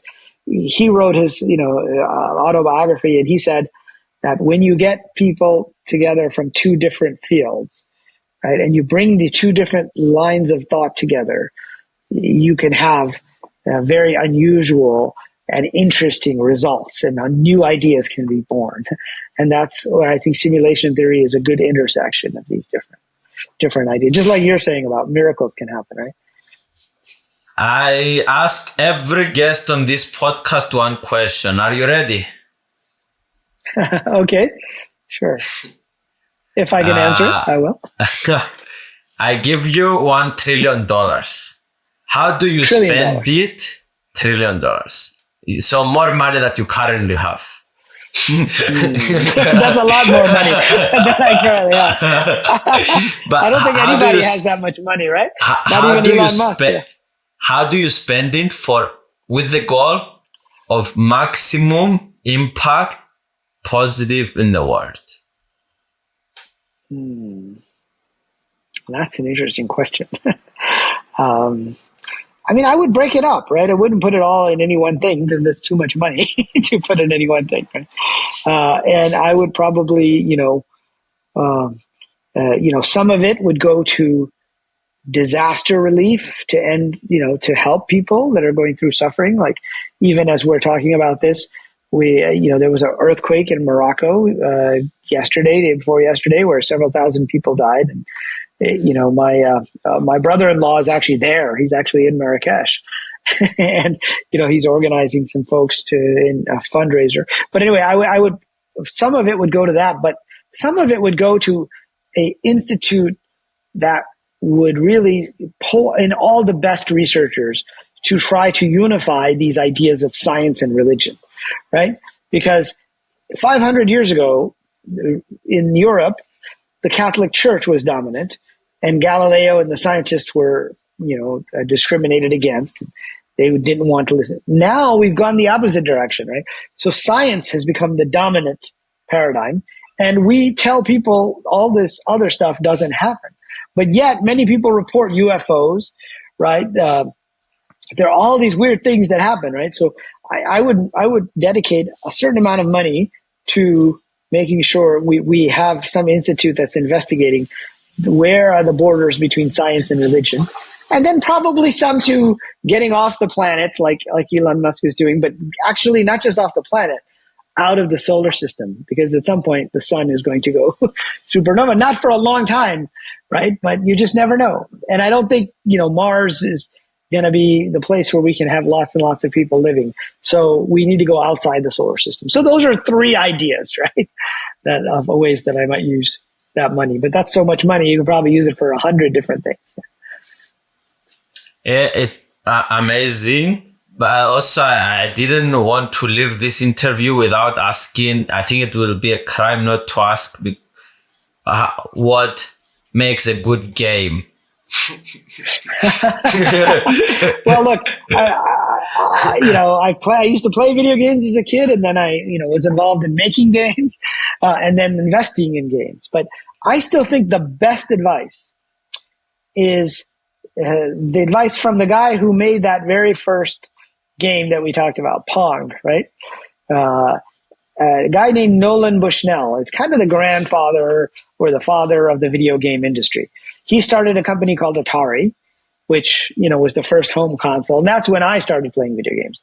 And so he used to tell his people in Atari, which was a Silicon Valley startup at the time, he said, here's the secret to a game. Make the game easy to play, but difficult to master. And that, in my opinion, is what makes a great game. Because if it's easy to play, you're going to get in there. Now, if it's too easy to master, you're going to get bored pretty quickly, right? But if it's impossible to master, then you're going to give up. And then it's not so easy to play. So you make it easy to play, but difficult to master. And you know what? Not only is that what makes a good video game, that I would say is pretty much what we can say is the best rule about life, right? If the game of life is easy to play, you don't have to do anything, you're here, but it's difficult to master. Therefore, it's a good simulation that we're in.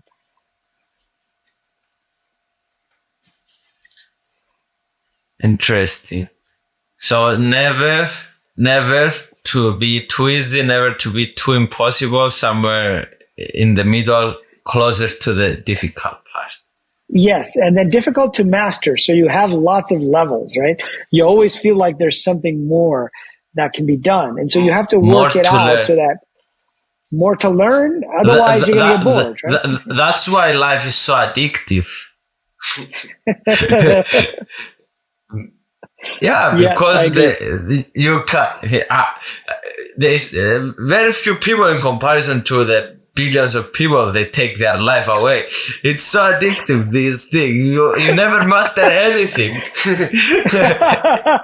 It's easy to play, but difficult to master. That's the secret, I think, to your question and to life. So I want to I have two questions more. Okay. The one I want you briefly to because I think this deserves a bit more attention that you mentioned and you didn't explain exactly how it works. The thing that you explained, digital science. Yes, this is digital physics. Yes. Can you give a bit more explanation to that? Because it's a topic that is the first time that I hear it. And it seems very interesting. You said that it's 18, everything like that. And you left it there. And I'm curious to hear a bit more on that. Well, okay, I'll tell you where digital physics originally the idea was, and then today how it's being applied. So I mentioned this guy from MIT, he was an MIT professor. He was a very strange guy. He never graduated from high school, or he never graduated from college, and yet he became a professor at MIT. That's very unusual. It was a guy named Fredkin. And he was working with cellular automata. Okay, and a cellular automata, which I mentioned, is basically a set of rules for squares, like on a sheet or a big two-dimensional sheet. And basically it's a set of rules, right? And the rules say do X and then do Y and then do Z, right? And then you repeat those rules ad infinitum. So that has gone into this idea of fractals, right? Fractal algorithms, which I'm sure you've heard of fractals in the video game world. It's a fractal is when you have something that uses the same algorithm and similar at different levels. Like if you look at a coastline might look like this from really up high, right? But then if you zoom in, it still kind of looks like this. I mean, it's going to be different, but it's still. And you zoom in and it still looks like this, right? So at every level of the zoom, and so there are fractal algorithms that are really simple that you can see on the internet that show you like a star, and then it makes a little star on each side of the star, and it makes another star. And so digital physics came from the idea that the universe itself is following a set of computational rules. Okay, that it's running those rules again. And instead of worrying about equations, right, you actually use these rules. And if you show these rules how they work, you can then derive the laws of physics from these computer programs or these algorithmic rules.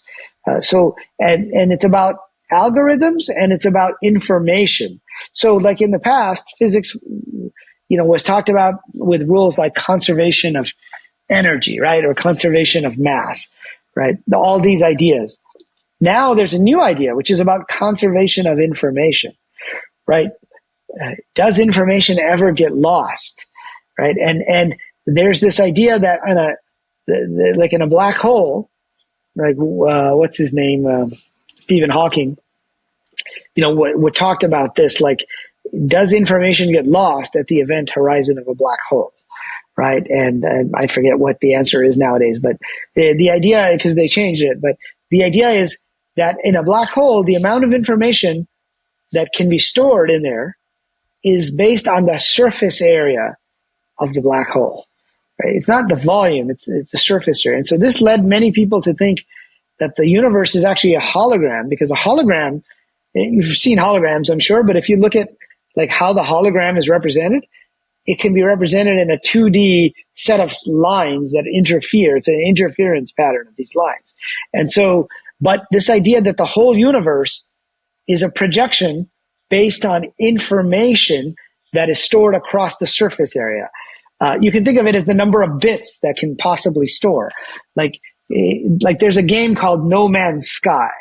If you've ever, I don't know if you've ever played it or you've probably heard of it.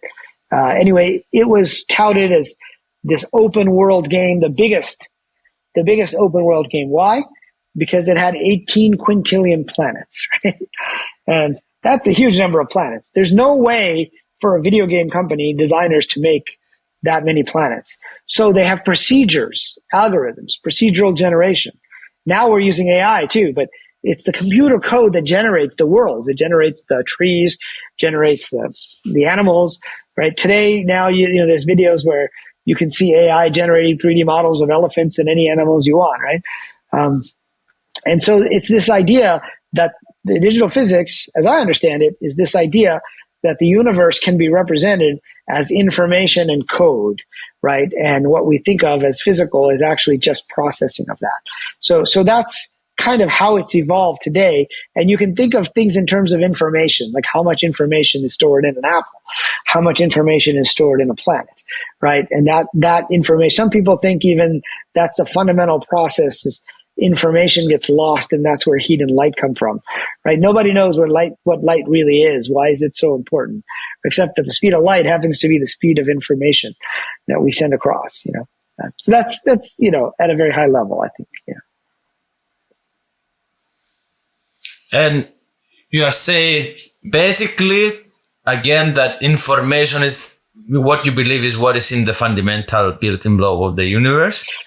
And because that's why you're saying is so important and is more fundamental even than physics and all the other stuff. This is right. Yeah, think about it. We can use a 3D printer to print a cup, right? It's the information about the cup that makes it what it is. It's the model and the information. So digital physics is still relatively new, right? Regular physics have been around for hundreds of years. Quantum physics has been around for 100 years, right? Digital physics has only been around 30, 40, 50 years, and only recently have people taken it more seriously. So they've got to develop this, but that's the basic idea. And even most physicists, I think, would agree with the statement that in the end, fundamentally, everything is information, right?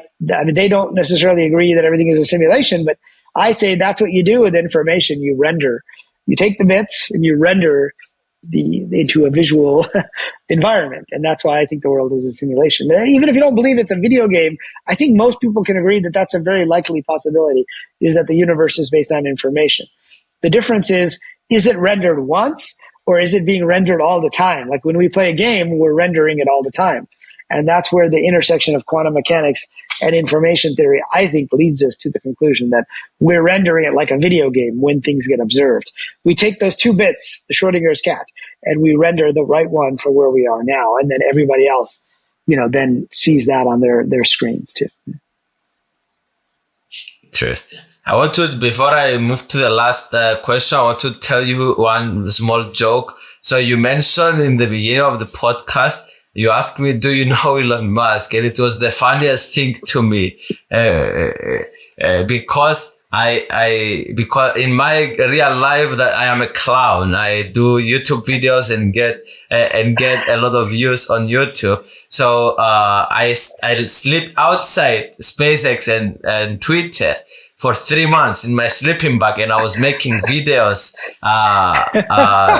online to get his attention. And finally, after a lot of views that we got, he accepted to give me a hug. So yes, it was so funny when you asked me, do you know Elon Musk? Because I love him. I have a big history with him. So it was very funny when you asked me, do you know Elon Musk? Well, in your case, you actually know Elon Musk, right? Yes. So I want Most to move people know of him, but you know him. So that's great. Yeah. Yes, he knows of me as well. That's the important part. So I want to, we always close the podcast with one very fun, spicy way. You're going to die. This is the last, thing that you want to broadcast to the world in 30 seconds. So even if you die in 10 years, in 5 years, the people that love you, that watch you, they can go back to this clip and hear it, your words. So What do you want to say to the world? You have 30 seconds. I would say, enjoy the game of life. Even though it's not real, it's a really fun game. And I'll see you when you're done playing your game. Thank you guys for watching. I love you. Goodbye.